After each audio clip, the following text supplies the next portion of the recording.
In the previous step, we learnt about this string module. We saw different things that are present in the string module. And at the end, we looked at the in operator. The in operator we used to check substring. So if a specific string is a substring of another string.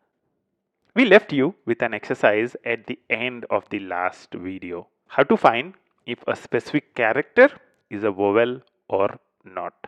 Okay. I hope you had a chance to do that. If you didn't, then the easiest way to do that would be to create a vowel string. So I can say vowel string is equal to A, E, I, O, U and A, E, I, O, U. And now I can check char in vowel string. True, because it's A. Now I can change the value to, let's say, B. What can I do? If I do char in vowel string, it returns false. The other thing you can also do is just have the capital vowel. So I can just have the capital ones or the lower ones. I can have the capital ones and I can say char dot lower, or actually we have the capital, so I can say char dot upper in vowel string. This would check. So the current value of char is B, so capital B is not present in here.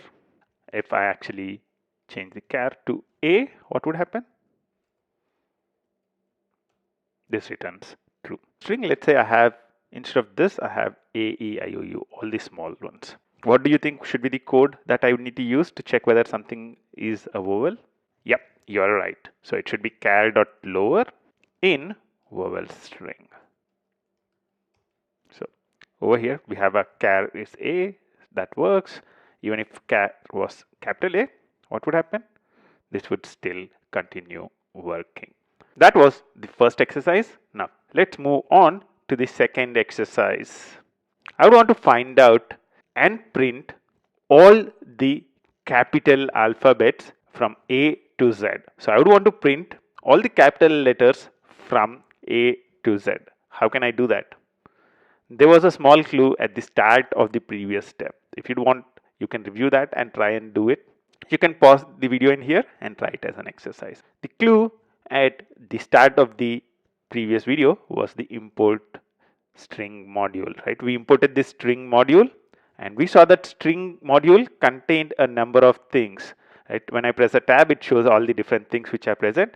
And over here is something called string ASCII uppercase. So there is something called ASCII uppercase which contains a list of uppercase characters. Now, how can I use it and print each one of them on a separate line? Yep, it's very simple, right? For char in this specific string, colon, print char. What would it do? It would loop around the string character by character and print each character. You can see that A to Z are printed. Easier exercise, print all the lower characters. How do you do that? It's very simple, right? So instead of ASCII uppercase, you have ASCII lowercase and print char. That's it. We print all the lowercase characters. And an even easier exercise now. Print all the digits. You can say string dot and see the digits, string dot digits. Those are the ones, and colon, print char. That's it. You are printing all the digits on individual lines. Isn't that cool? The last exercise which we want to leave you with is checking if something is a consonant. What is a consonant? A consonant is an alphabet which is not a vowel. So any alphabet which is not A, E, I, O, U is a consonant. You can pause the video in here and try it as an exercise. The simplest way of doing the consonant thing would have been to say consonant string, and I can assign all the values, right? B, C, D, F, G, H, not I, J, and so on and so forth. However, that's a very long solution, right? But is there an easier way I can do that?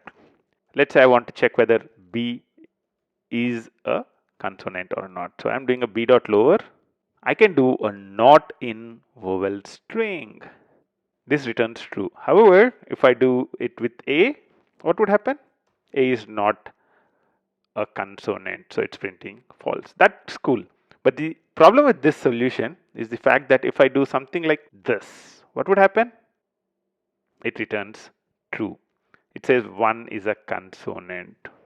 We need to do an additional check to make sure that the character is an alphabet. So we need to check that 1 is alpha and 1 dot lower not in vowel string. Now it becomes false. So this is one of the ways you can do that. So if I have to generalize this solution, this is what it would be. So what I'm doing is I'm checking that character is the alphabet and I'm checking that the character is not inside the vowel string. So what's the current value of char? Character is having a B, so it's printing true. So if char is 1, what would happen? Let's execute the code. It returns false. That's cool, right? So if character has a value of 1, it's not a consonant. So you can use this expression to check if something is a consonant or not. In this step, the idea was to explore and try and find out more value in what we had learned in the earlier steps. There were things which we learned in the earlier steps like Boolean.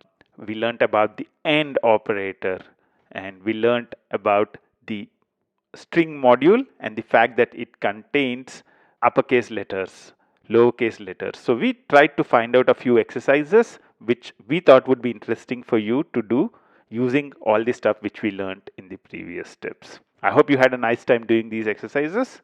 If these exercises were a little tricky and little hard to solve, that's okay. That's not a problem at all. Over the period of your programming career, I'm sure you'd be able to solve much more complex problems than this. Until then, bye-bye.